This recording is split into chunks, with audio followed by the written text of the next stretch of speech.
Hey, it's Adam. Welcome to the Backpack Theory Podcast, where we unpack past experiences to help define a better future.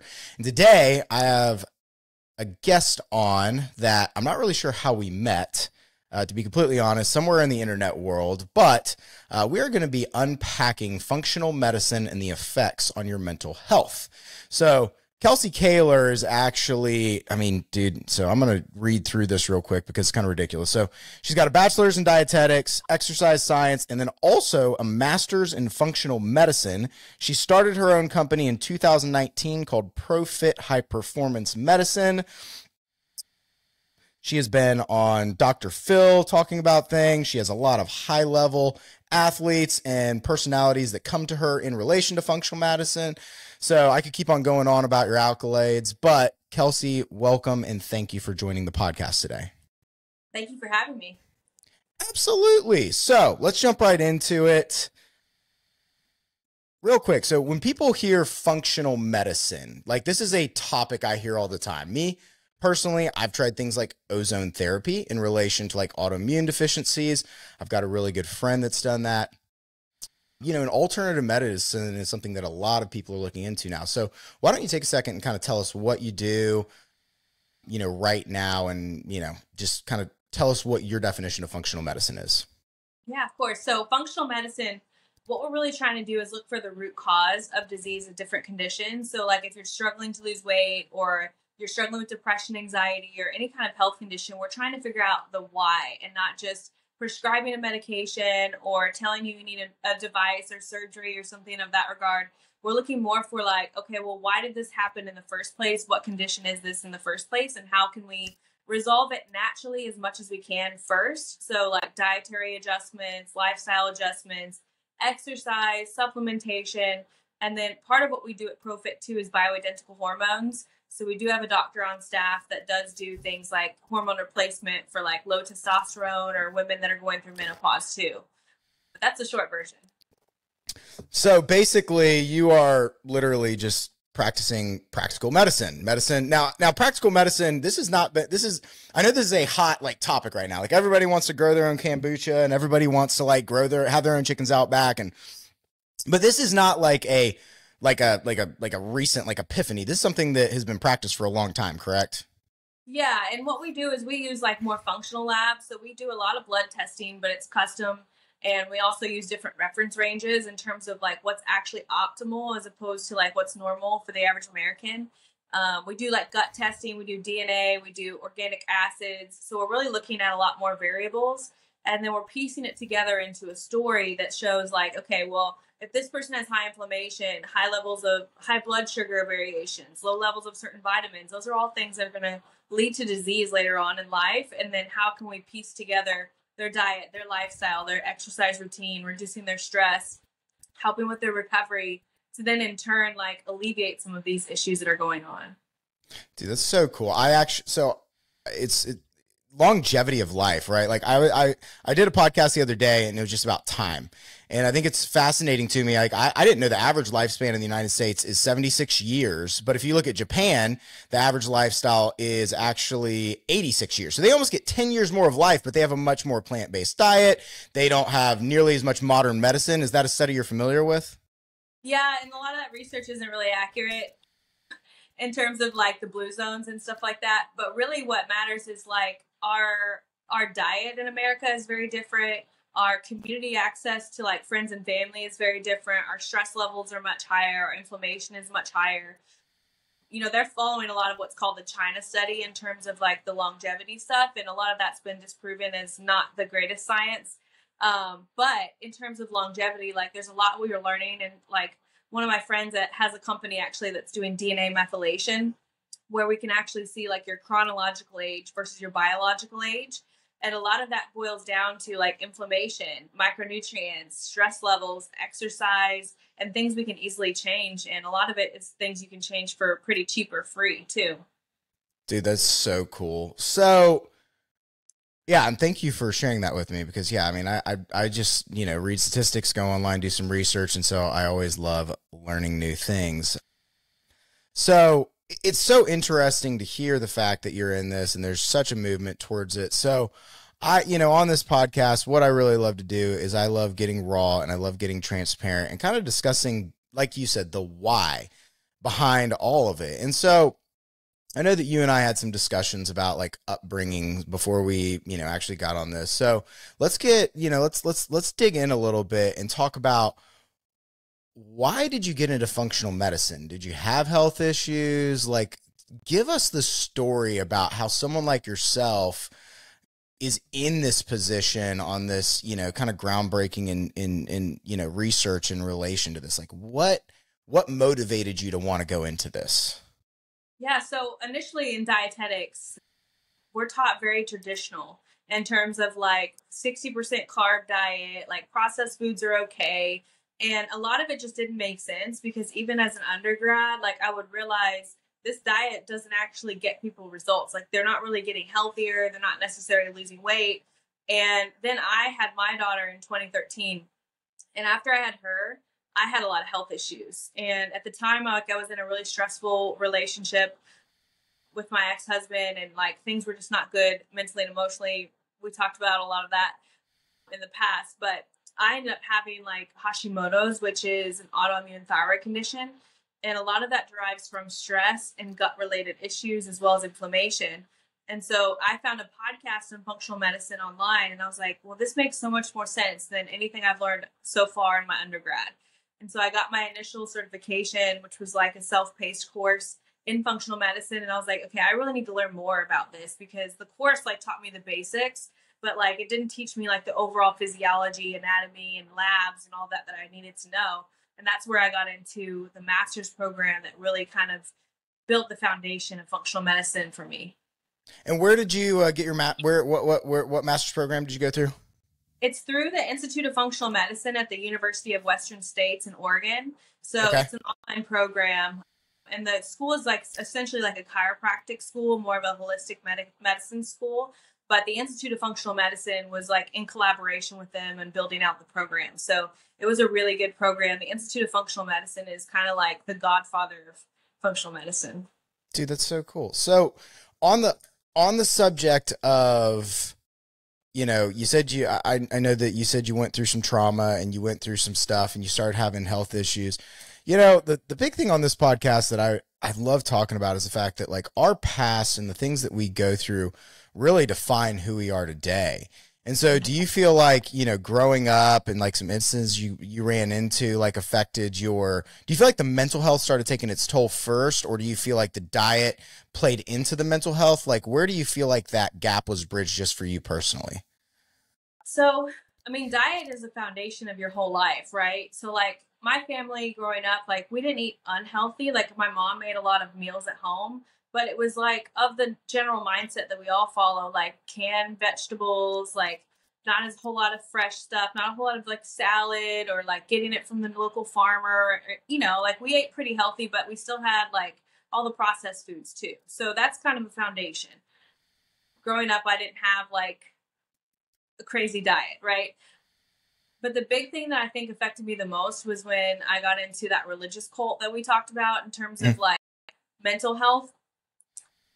It was very similar to your upbringing in terms of like very controlling, very legalistic, very like kind of like you're always under a whole lot of stress because you're always like worried about losing your salvation or like sinning or who's going to judge you in certain ways or like God's coming back tomorrow kind of thing. And as a female in this group, like a lot of it revolved around like the traditional roles, which there's nothing wrong with, but it was very much like traditional roles on steroids, meaning like the women didn't have a say in anything. We had to wear like skirts. We couldn't wear makeup. We couldn't really like have a voice or opinion. Like we're just supposed to be subservient to the men. And with my personality type, that didn't really go so well, just being very independent and, yeah, that was a big struggle. Yeah, I mean, because I get that. Yeah, I mean, I grew up. If anybody has watched the special on Netflix, I think, or on Prime, I think it's called Shiny Happy People or something. It's about the Duggars, and Kelsey and I both grew up in like similar things. And it's so hard, like whenever you get adopted into this like very legalistic, very, this mindset of like restrictiveness, and then also like the stress that's involved of like having to always appear perfect and like never understanding the fact that like you're going to make mistakes. I mean, that adds so much stress because like from a human perspective, there's no way you're going to be perfect, like ever. And not just, you know, and speaking to what you said, whenever it comes to being a strong, independent woman, like in the Bible, like Jesus, like actually like encouraged women to stand up and empowered them. It wasn't, they were supposed to be like this restricted, like stay at home and like be subservient to your husband mindset. And so, yeah, I'm really sorry you had to go through that. I know a lot of people that did, and I'm just so proud that you came out of it and that you were able to learn and like build on it. So I know that, you know, we're not going to get too deeply into that, but like, I know that like, when did you come out of that situation, and, you know, where were you at mentally and physically whenever you like, what was the moment you realized that like you needed to make a change? Like you needed to start unpacking what was going on, or just realizing the fact that your bag had gotten too heavy? I think it was like postpartum for me, like right after the birth of my daughter. Like I'd already come out of like a lot of the religious stuff in terms of I was no longer associated with a cult. Like we weren't going to any like churches like that or anything, but it was still like I was in such a haze from like being a new mom that I couldn't really think about a lot of it. And then when it started to affect my daily life in terms of my health, that's when I was like, no, I really need to figure out like why I feel like crap every day, like why I have no energy, why I feel depressed. And so for me, like it really transitioned more from like mental health to like physical health, because my physical health was affecting me in such a way. And then I realized through functional medicine how much the physical health and the mental health really are connected in terms of like, if you have an inflamed gut, a leaky gut, high levels of inflammation, just generally, you're going to have a lot of issues with your brain because of the gut-brain connection. And so that's when I really changed a lot of my diet. I went gluten and dairy free. I started doing like what's called the GAPS diet, which is like a lot of fermented foods. It's got a lot of animal protein, a lot of animal fats, but it's all kind of based around like a pretty balanced profile in terms of like veggies, healthy proteins, healthy fats, fermented foods. And that's really when I started to notice a slight change in my gut health and like my brain and my mental health. And then that transitioned into more like studying into functional medicine too. So around that time, did you ever run into, because, you know, you were depressed, you had issues going on. Did you go to a traditional doctor and look for help? I actually went to 6 different doctors. Wow. And each one of them told me like, this is normal for postpartum. This is just kind of how it's going to be. Some of them would suggest like thyroid medications, and they would be like, well, your thyroid's low and you have Hashimoto. Well, they didn't tell me I had Hashimoto's at first, but they would just be like, well, your thyroid's a little bit low. We can put you on a thyroid medication. Or if you're having postpartum depression, here's some Zoloft, or all these different medications. And I've never been a pill taker. Like I've never really liked medication. And I had just been introduced to functional medicine. So I was like, okay, I'm going to try and figure this out. And eventually I found a practitioner that was going to run a lot of labs on me. And so they ran all the labs that I asked for. And that's where I found the autoimmune condition with Hashimoto's. So you went to 6 different doctors that it sounds like they all had similar or different opinions on what to do. One of which was, hey, we're just going to put you on medication. And, you know, don't get me wrong. You recommended a book to me called The Body, Keeps Score. And I started listening to it. Fantastic book. In there, he talks about SSRIs, which is basically like what Prozac is, Zoloft, like all these things. And it helps produce serotonin. And the thing is, though, that I think is fascinating is so many doctors will recommend, hey, like, let's just put you on this because this will fix your problem. This will make you happy. Same thing happened in the Oxycontin epidemic. I don't know if you watched a documentary on it where it was like, hey, look at this picture. Are you this sad, or are you like, or the pain graph, right? Like where are you at on that pain graph? And then, well, we're just going to give you this medication. And what they don't realize is that it's supposed to be, this is a bridge to help you get over it while you learn new healthy habits to actually release serotonin naturally.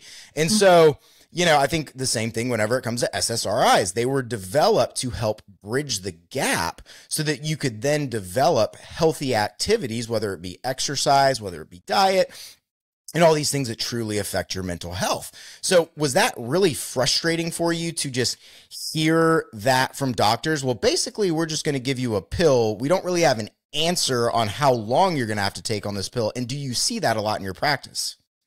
I see that every day in my practice. And I think that's what led me to doing what I'm doing now, is because I've experienced that frustration personally. Because with SSRIs, like a lot of the times the doctors will put you on it and you're on it long term. There's plenty of doctors that will kind of approach it the right way, where they'll say, well, look, we'll have you on this medication on a low dose for a short period of time. We'll work on all these other things and kind of wean you off. But the majority of doctors are going to come in and say, no, here's this prescription. You're going to be on it indefinitely. And the thing with mental health is, like, there's not labs to test your serotonin. There's not any mental health tests.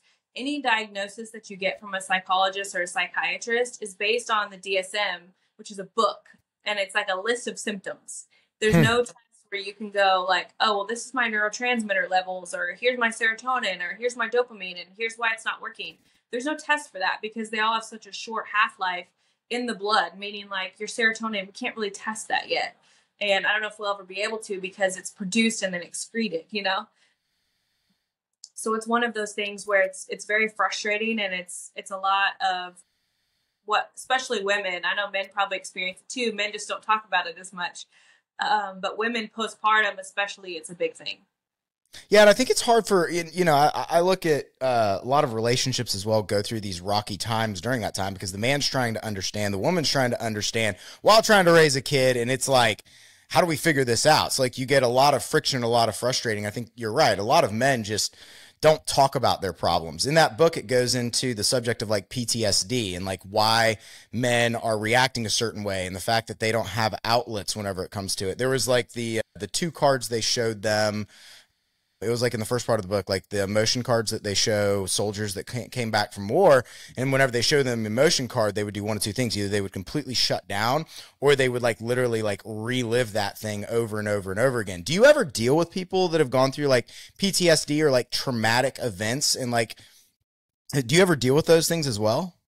Yeah, I was diagnosed with PTSD myself after the cult and that relationship. And I do have a lot of veterans and like three-letter agencies and like people in that regard in terms of PTSD. So I deal with that a lot. And I have a lot of close friends with PTSD just from like meeting different people, and especially the veterans that I really care about. And PTSD is very complex to deal with because it's very different per person. And there isn't really a whole lot of practitioners that are focused on like actually healing the condition. A lot of the times, especially at the VA, they're just given drugs. You know, they're given antidepressants, they're given painkillers, they're given anti-anxiety medications, and the root cause of PTSD is a combination of emotional and physical things, because you have that cortisol, your stress hormone, right? When that dysregulates your entire nervous system.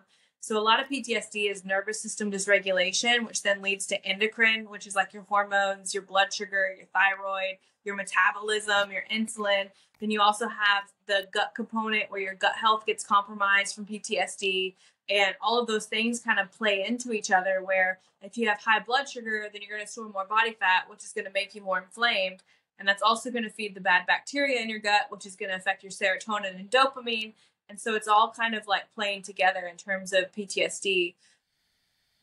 Some of my most favorite things that are going on in terms of PTSD and research is like psilocybin and microdosing of psilocybin with PTSD. And then there's a lot of good research with ketamine, and ketamine administered at a doctor's office, obviously, that can help with PTSD and kind of getting past some of those ruminating thoughts. Yeah, I've seen some research on psilocybin. I mean, me personally, growing up in my 20s, experimented off the books with that. But I will say, like, you know, I mean, I'm not one to, I think that anything should be looked at and anything should be analyzed in relation to like something natural that can be brought in as a medication. I mean, back in I think it was back, I watched the documentary it was on Netflix. It was about hallucinogens and medicine and how they were having a lot of breakthroughs. I think it was in the 60s and like late 60s, where especially with schizophrenia and bipolar disorder, to where they were administering LSD, and that was originally what it was made for. And then it basically got out of the box and got in public and became a party drug and became a problem. And so, I mean, have you seen that documentary I'm talking about? Yeah, yeah. LSD is one thing that they really studied a lot, and they were going to use it. I think any of those medications, it comes down to, or like the natural therapies like psilocybin, it's the dose that really makes the difference, because with mental health and PTSD, they're using micro doses. So these people aren't getting high when they're taking psilocybin for PTSD, or with ketamine and you're getting it at a doctor's office, you're not experiencing the high that you would have if you took mushrooms or if you took ketamine on your own. It's more so like it's getting your brain to like tone down the emotions, tone down the excitability, have more creativity, connect more of those neurons. Like you can see studies on people that are on like microdoses of psilocybin and look at all their different interconnections of their brain. And it's like your right brain and your left brain can actually communicate with each other better. And you can bypass what's called like the reptilian brain, which is kind of like your ancient brain. And that's the fight or flight system, right? So like your stress system. And that's what allows these people to overcome their traumas, because they're able to connect all these different areas of their brain, get past the trauma, the fight or flight response, and like kind of like unpack, as you would say with your podcast, their trauma in a way that is not threatening to them. Yeah, dude. And I thank you so much for explaining that, because I will self-admittedly say, you know, the whole taboo thing, whenever it comes to like hallucinogens and everything, like I've heard it, I haven't done my equal research, but what you're saying, I understand whenever it comes to like, these are very, very, very, very, very minuscule doses. It's not like people are doing this to get high. I mean, and I think that, you know, it's taboo, especially whenever you look at like religious sects, right? You look at like Christianity, or I don't know, you just across the world, all these different religions, and they look at like, well, I mean, you can't go take mushrooms because if you go take mushrooms, you're getting high. But like, they're perfectly fine with someone going and taking an SSRI. And it's like, no, like, dude, it's medicine if utilized correctly. I mean, God created all these things for us to use. And that's why we're here, to like explore those things. And so, yeah, I mean, because you have to be able, like, you know, in some people, you know, you're so broken, you have so many burdens, your backpack is so heavy, you don't even understand how to move forward. Like the weight is so like just bearing down on you, like mentally, and then it affects you physically. And like, you have to be in a position to where you can start communicating, and you have to be able to unpack that stuff. And so yeah, I am all for like experimenting and looking for ways to actually heal the body long term, because for such a long time, you know, this pharmaceutical epidemic across the United States has really just taken us by storm, and it's everywhere around you. I mean, my mom, you know, she's got bone marrow cancer right now, and she was so terrified for 6 years to go to the doctor because she had a lump, because she just kept on saying, well, every single time I have a friend that goes to the doctor, they just basically say, well, here's a medication and go take it. Like, and so my mom and a lot of older people are so terrified to go to the doctor because they're afraid they're just going to get put on a medication that they can't afford. The medication that she's taking right now, if she did not have like a nonprofit helping her out, would cost her $8,000 a month just to keep her alive. And now I will say the doctors at OU that she's dealing with, they are a little bit more functionally like, you know, aimed whenever it comes to their approaches. But I think there's this big conception where people are even just scared to go to the doctor because they're just afraid they're going to be put on a medication for life that's just going to slowly kill them. And they're just going to become a number that goes in the Rolodex. And so what you're doing whenever it comes to functional medicine, to me, you are looking for cures. You're looking for ways to heal these people. My psychologist told me this one time, and I love it. I absolutely love it. I don't know if you've ever listened to The Tools. It's by Jonah Hill. It's by Phil Stutz. He's got the same concept. My therapist told me, I don't need you to come and be a lifelong client of mine. If you're coming here every week to be a lifelong client, I'm not doing my job. If I'm not asking you hard questions, I'm not doing my job. If I'm not looking for ways to provoke your thought process, I'm not doing my job. I want to see you come in here regularly, and then if after a couple months you're not coming in less regularly, or depending on the severity, I'm not doing my job. I want you to come in. I want us to find a way to unpack all that baggage. And then I want to find a way for you to be able to heal.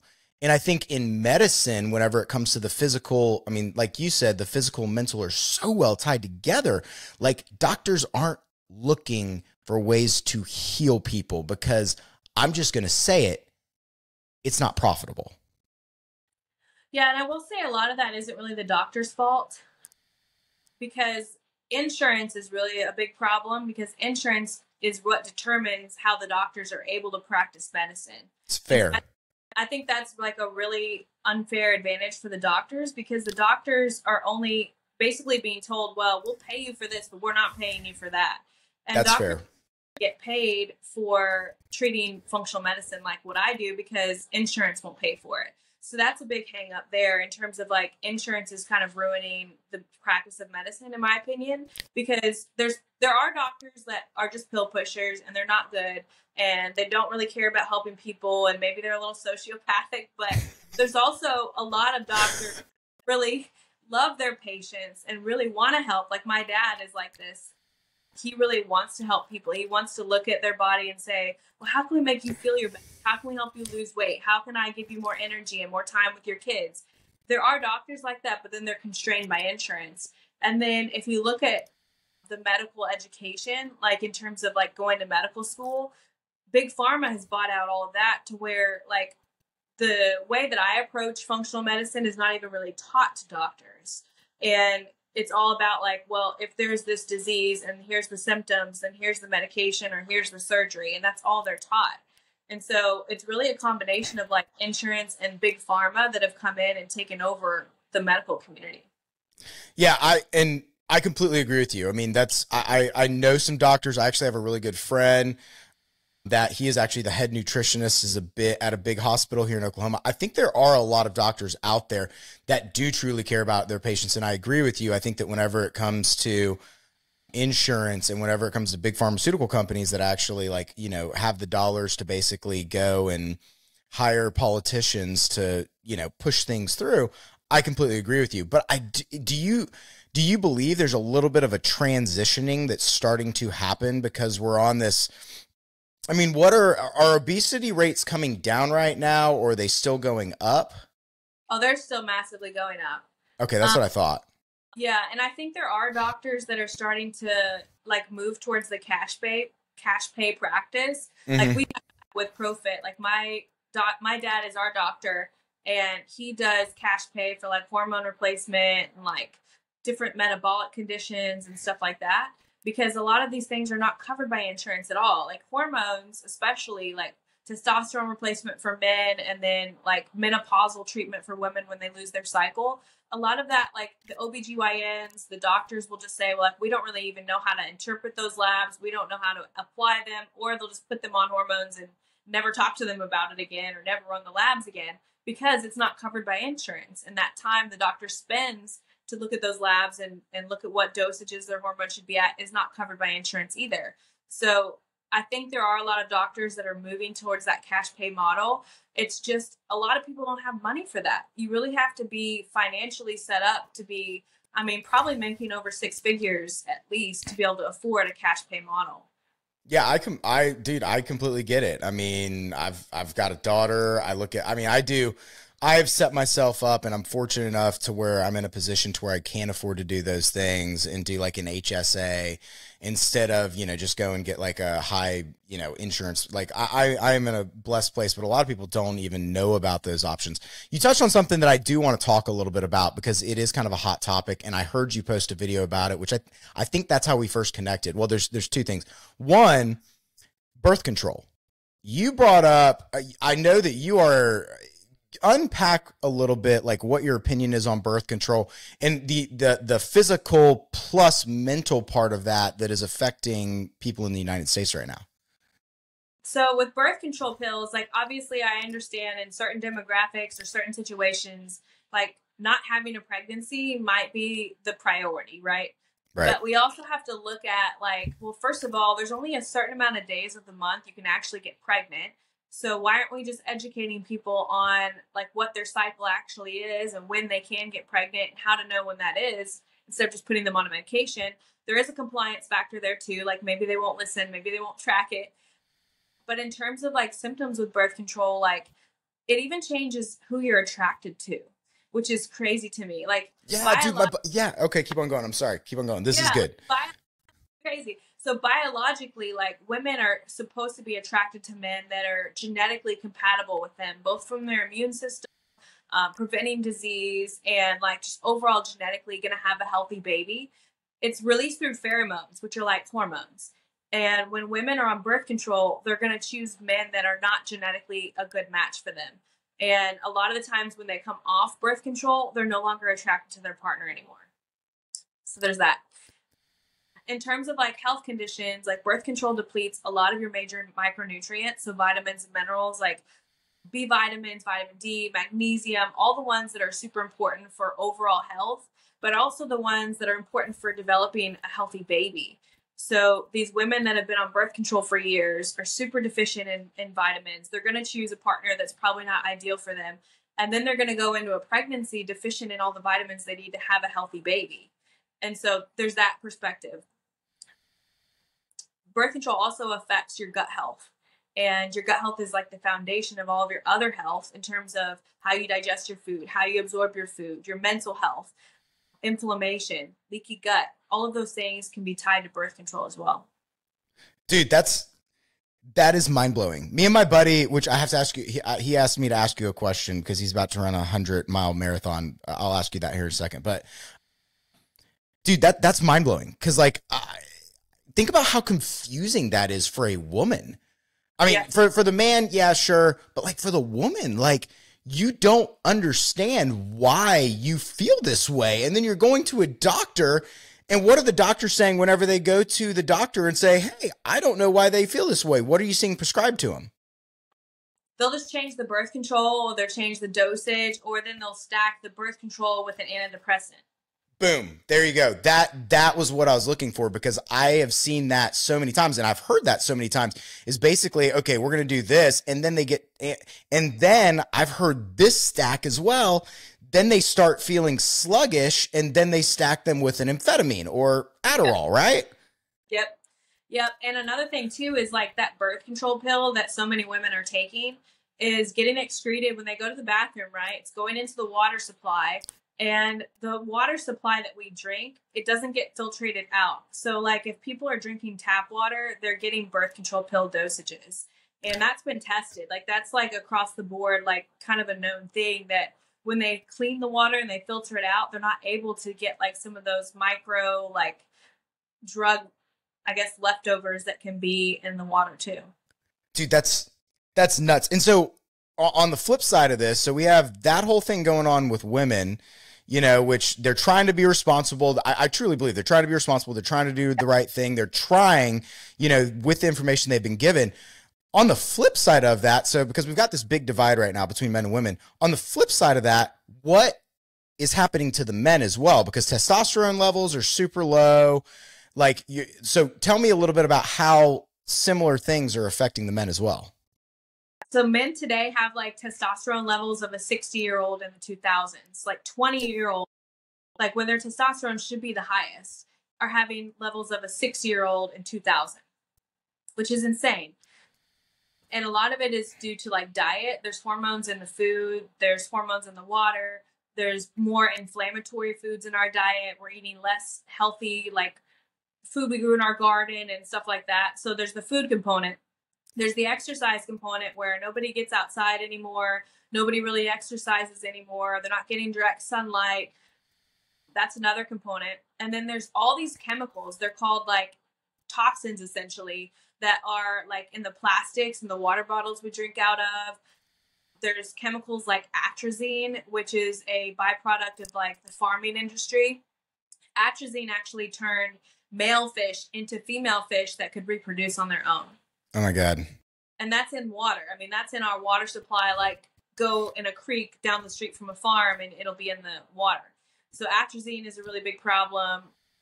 And then there's just so different things that like even like the toxins in the water and stuff are contributing to like higher estrogen levels and lower testosterone levels too. So that's another thing where there's just so many attacks coming from so many different ways that to me, it almost seems intentional. Okay, so I wouldn't mind going down the conspiracy theory like thing, but let's keep on topic because if we go there, this is going to end up lasting like 2 hours. Right. So, because people can go do their own research. If you want to look up all these things that Kelsey and I are talking about, I've done some research outside of it. Kelsey, I'm sure, could go on about this stuff for forever. But if you like this stuff, you're truly interested, go start looking up these words we're talking about. So, this is what I'm going to ask. We've gone through a lot of information.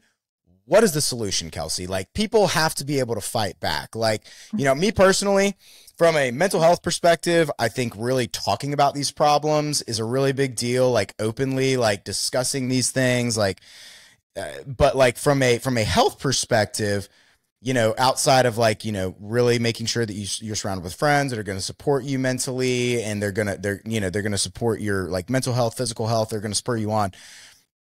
From a nutritional aspect, like what can we do to combat these things? I mean, because not everybody has the money to go and find Whole Foods everywhere. I mean, like what do you do to start combating this stuff from like an economical perspective? So I think the first thing is like taking ownership of the fact that your health is your responsibility. Because ownership, like, but do we have to take ownership? Like, do we have to? No, I'm just kidding. Keep on going. Yeah. But I think that's the big thing that people don't want to do is they want somebody else to tell them how to do it. They want somebody else to do it for them. They want their doctor to tell them what to do. And ultimately, like a lot of the information that people need is free on the internet. They just have to look for it. And in terms of like eating healthy, like you want to maybe find a local farmer that you can go directly to. They don't have to be an organic farmer if it's a cost kind of benefit situation. Go to a local farmer or grow your own food in a garden in your backyard. Find someone that you can get like half a cow from and save that up in your deep freezer because you're going to get it at a huge discount. Or as much as you can, like opt for hormone-free, natural. Look up things like the Dirty Dozen and the Clean 15, which is like the Dirty Dozen are like the fruits and vegetables that are used with the most herbicides and pesticides, and the Clean 15 have the least. So maybe eat more out of the Clean 15 and really go organic on the Dirty Dozen. For pick and choose, like meat products are really where you want to be careful because you do want to try and get at least hormone free and antibiotic free if you can. And then organic grass fed is ideal. So kind of learning about those different topics and then taking ownership in terms of making those decisions and maybe cutting out Starbucks or cutting out eating out or cutting down on going to the hair salon or the nail salon in exchange for getting healthier food. People don't like ownership. Speaking of which, real quick, I want to, hey, thank you for all of that. Cause I agree with you. I mean, dude, I myself in my life through some really hard situations that I self-admittedly put myself through have learned, you know, this concept of like unconditional ownership or like radical ownership. Like we in our country love to escape and we love to find loopholes of why it's not our fault. And I know that you went on Dr. Phil, and one of the big things you talked about was the weight epidemic that we have in this country, and the fact that, you know, don't get me wrong, like I'm gonna tick some people off, and it's fine.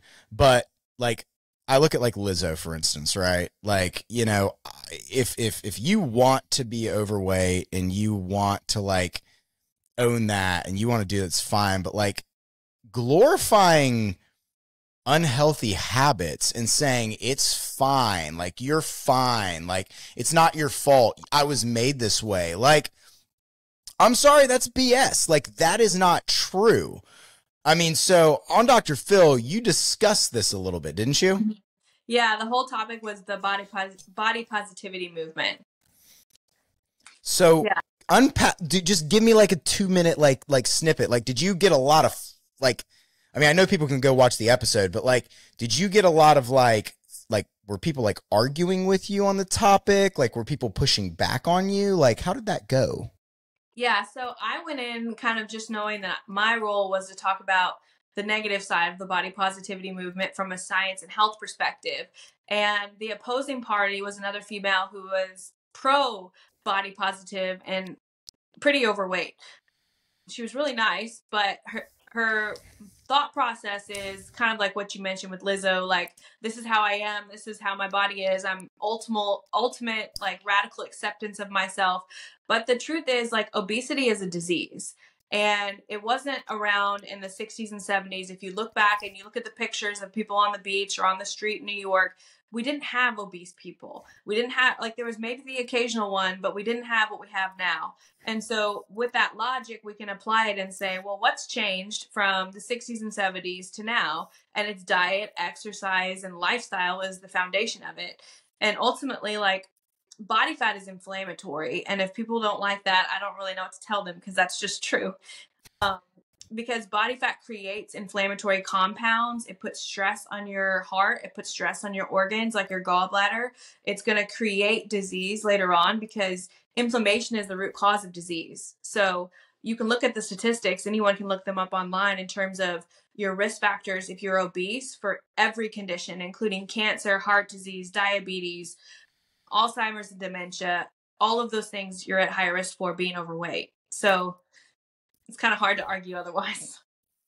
Dude, it is. And, you know, playing back into what you're saying, whenever it comes to insurance costs and everything, if us as a country would actually concentrate on becoming more healthy, our health insurance costs at a whole would go down, because we wouldn't have to go to the doctor as much. And so, I mean, dude, like, this is one of those things where our whole country at some point is going to have to take ownership over this, because if we don't, we're just going to continue spiraling out of control and then looking at everybody else to blame. I mean, because you're right. There's nobody else to blame but yourself. And I will tell anybody this, like, if you're struggling with this and you're watching this podcast and like, you're like, I'm someone that's overweight and I've always struggled with this. And I want to let you know, I think me and Kelsey both would agree. Like, we love you as a person. Like, this is not about you. This is like, we are not talking badly about you. We actually care about you. We want to see you healthy. We want you to live a fulfilled life. And I mean, if like you are living a fully happy life and whatever, and you're not having health issues and all of this, I mean, I get it. But like, statistically speaking, like, if you keep that weight on for a long time and you continue these habits, you're going to. Yeah. And I know that's got to affect you. I mean, like, it really, really does. But like, I just want to let you guys know, like, we care about you. And that I think is what Kelsey is talking about, is the fact that like, she cares so much about you as a person, like who you are, your potential. I don't think anybody expects you to go out and become like an Olympic athlete or anything, but just like, you know, because there is the flip side of that, where, you know, you've got a very small minority of people who basically get obsessed with the idea of being shape. Can you talk about that real quick? Oh yeah, I would categorize that as like body dysmorphia. Or there's orthorexia too, which is something I had. Yeah, orthorexia is something I had in college, and it was all revolving around my dietetics education, where I learned about calories. And I would wear like a heart rate monitor, and I would track all my food, and I would see, okay, I ate 1,400 calories today. I'm going to go to the gym and burn 1,400 calories. So it's kind of like an obsession with like not overeating and exercise. That's kind of like what orthorexia is. And then body dysmorphia, it could be where like bodybuilders always think they're not big enough, or like you're focusing on a certain goal and it's never enough. You're never satisfied. That's kind of another eating disorder too. So it can really go in multiple realms, in terms of you can be not doing enough and you could really be overdoing it too. And it's all about your relationship to your self-worth and where that falls in relation to health and wellness, because there's a lot of people that promote like crazy expectations in terms of exercise and what fitness actually is. And it's really not that complicated. You know, if you can get 8,000 to 10,000 steps a day and maybe lift weights 3 or 4 times a week, that's a pretty good foundation for you to start with. And most people can achieve that without going overboard. Absolutely. And there's so many gyms out there. I mean, there really are. There's affordable gym options anywhere down the street. I mean, and a lot of times if you have health insurance will actually help pay for it. Yep. So if you're anybody, but yeah, I mean, dude. And so I just wanted to touch on that. And speaking of which, so my buddy, he asked me to ask you. So he's probably the most structured individual I know. His name's John David. He's a part of my men's group that meets on Tuesday night. And he is actually getting ready to run an ultra marathon in Utah. So he's going to go run a 100-mile marathon. I think like he's got 33 miles to run next week. He just wanted me to ask you, like, what are some things that he should be doing to his body? He said she's probably going to say eat everything, but like realistically, like what, if you're preparing for something like that, what are some suggestions that you would give to somebody? So I would definitely suggest like prioritizing recovery. So when he's training, like a lot of the muscle and tissue rebuilding is done when he's sleeping. So I'd want him to sleep really well and track his sleep with like a Whoop or an Oura Ring. Doing things like red light therapy, sauna, cold exposure, whether you're doing like the cryo version or like the cold plunge. You just don't want to do the cold therapy too close to the exercise. So like you don't want to go run 10 miles and then go jump in the cold plunge, because you actually want that inflammation like initially after exercise to help with recovery. I would definitely do like carb loading up in front, like maybe like 2 to 3 days before the event, because that glycogen is where you store carbs in your muscles and your tissues. And that's what he's going to need during his run. He's probably going to want to pack some kind of carbohydrate in those like glucose. If you've seen those little like packets that you can like, yeah, he's probably going to want some of those little glucose packets. Definitely electrolytes and minerals too. So like up until then, he can be putting like Celtic salt or mineral salt in his water and just put like a little pinch. Like I have a giant water bottle and you can just put a little pinch in the water. That helps. Hydro flask. Yeah. Dude, that's awesome. Thank you. He's going to love this. I mean, dude, he's like one of the most disciplined people. The sleep part, he's going to have so on our Tuesday night men's group, we actually are going through a book, and part of that book actually, like there's weekly exercises, you know, that we talk about, like that it is biblically based, but it talks about like the different exercises. And one of them that, you know, like God talked a lot about through the Bible was like sleep and like making sure you get proper rest. And like so many times, like we don't understand what that looks like. Like we don't understand, like, especially if you're an overachiever or a high achiever, like you don't understand what rest looks like. And that was one of the chapters, was like the challenge was to rest fully. And I know that he really struggled with that. So I think that what you said is going to poke him in the rib in the right place. Yeah, because like if you talk to him about it, testosterone and growth hormone are all released during sleep. And if you're not getting like, 7 to 8 hours of sleep and you're getting into that REM sleep, that's when your brain cleans itself. That's when your hormones regulate. And so he's going to have a disadvantage if he's not getting his sleep because of the growth hormone testosterone component and how much of that recovery is done during his sleep. He might have like genetic predispositions that make him a little bit more like regimented and high strung, and maybe even harder for him to go to sleep. There's a couple of those genetics that we can like identify with a test, and then also teach him how to eat, how to train, how to supplement according to those genetic predispositions too. Well, then I'm going to have to, after he watches this, he's probably going to reach out to you. Actually, I'm going to strongly encourage him to. So in closing, because we have gone, dude, this has been really, really good. I mean, and I think that we could probably just keep on going because I'm so interested in the mental health and physical health, and we'll have to do this again at some point. But I've got two questions that I ask everybody on the podcast at the very, very end, and then, we'll do our summarization. Number one, what is the most influential book that you have ever read, and why? Oh, that's hard because it's like, do I pick a health one or do I pick a psychology? That's why I don't tell people before I ask the question on the podcast, because it puts them on the spot. Yeah. There's a tie between two, and I'm trying to. Well, okay, give both of them. If one's mental health and one's physical, give them both, and we'll just count it. Okay, so one of them would be The Laws of Human Nature by Robert Greene, because it's good. Yeah, especially coming out of a cult, like I had such a skewed mind of like what human beings are actually like and what the human nature is actually like, and it was hard for me to like relate to people and understand the reality of the world, because I always just assume that everyone's going to be nice and good and kind like I am, and that's just not reality.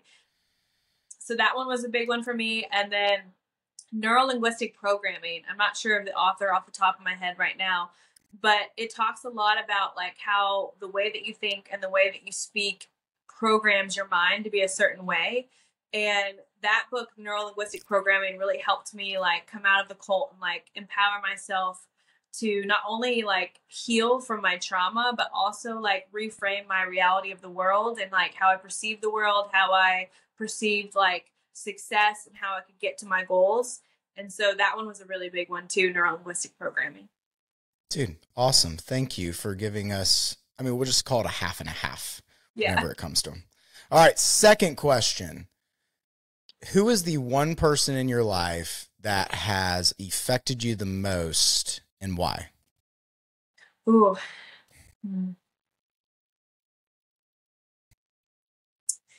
Does it have to be someone I actually know or someone that? No. Okay. I would say it's probably Dr. Joe Dispenza. He is an MD that works now in like the psychology kind of health world. And he's the one that introduced me to neuro-linguistic programming, as well as like, I listened to a lot of his meditations and his speaking engagements. And that's really what helped me heal my brain, was a lot of his science and research. So definitely Dr. Joe Dispenza. Awesome. Well, in closing, the last thing I'm going to ask of you is if there was anything just from the heart that you are going to tell someone that is struggling with physical and mental health, like just take 60 seconds and just look at the camera and just speak to someone that has watched this and is like, okay, like I'm going through so much right now. Like, where do I start, Kelsey? Like, if you were just going to say something from the heart, what would it be? I think I would start with the fact that there's always an answer. I think that's where most people kind of get the most stuck, is they think, well, I'm just going to be this way forever, or my body's just messed up, or my brain's just messed up, or I have too much trauma. And I think if you come out of it thinking like, no, there's an answer, I just don't have that answer yet, it empowers you to try and find out, okay, well, what is the root cause of why these things are happening and how can I fix it? It kind of gives them that way out. And then the next thing is like to just start doing research. Like I post a ton of free content on my social media, and there's enough there where somebody could start with like the small habits. There's a process called habit stacking where you pick like one small habit and you change that first before you try to overhaul your entire life. Where a lot of people go wrong is they say, well, like, oh, well, I got to eat organic. I got to filter my water. I got to start exercising. I got to sleep more. I got to manage my stress. I got to figure out what supplements I need to take. And they get so overwhelmed, they don't do anything. And if you just pick one thing first and say, well, I'm going to try and start tracking my food and see how much I'm eating and what I'm eating. And then you do that consistently over time, then you can stack your next goal on top of that. Well, now I'm going to look at how much water I'm drinking each day and then work through your water. And just do one little task at a time, and it won't be quite as overwhelming. I think those are absolutely excellent points, because there's a book that was done by this Navy SEAL. It's called like what is it? It's like the first thing, it's something about make a bed. It's like the first thing you do whenever you wake up is make your bed. And like, I've always, anytime I get in a funk in life, anytime like I get distracted, anytime I feel like things are overwhelming, I always tell myself, go back to making your bed every single morning. So I'm waking up and I'm just starting one good habit. And if I go back into that mindset and I just start with that, like at the beginning of my day, like it's crazy how all of a sudden other things like start falling in place. And so I completely agree with you on the habit stacking part of it. I mean, just that's a great point. Yeah, this key is really to not get overwhelmed, you know? Just start with babies. There. Have you ever seen What About Bob? Mm-hmm. Oh my God, dude. All right. So I'm going to challenge you. You need to watch What About Bob. It's got Bill Murray in it. And he is like, he's got every mental disorder that you can think of. And in the movie, he goes and sees a doctor who wrote a book called Baby Steps. And so like the whole movie, like Bill, anyway, just go watch it and then get back with me. And if you're watching this, go watch it. And then you're going to understand why exactly I told you to watch it. But anyway, sounds good. Baby Steps. It's like a great 1990s, like, dude, it's epic. It's absolutely incredible. So anyway, well, Kelsey, do you have anything else you want to share with anybody? I think we covered it. Dude, that was so good. So thank you so much for coming on. It has been an absolute pleasure. You know, I'm so inspired whenever I get to meet all these people who have gone through these hardships, these overbearing situations, these backpacks that are just on their back. And then it is a choice. Like, you can break free from whatever is holding you down. It is an absolute choice. It just starts with small decisions, and you can unlock this life full of just reward, and like, you can absolutely do it. And I think you are a true testament to that. And I believe in what you're doing. And thank you so much for coming on the show. Well, thank you so much for having me. It's been a pleasure, and I really enjoyed the conversation. Dude, absolutely. Well, till next time on the Backpack Theory podcast, I'm Adam Corey. Thank you for joining us.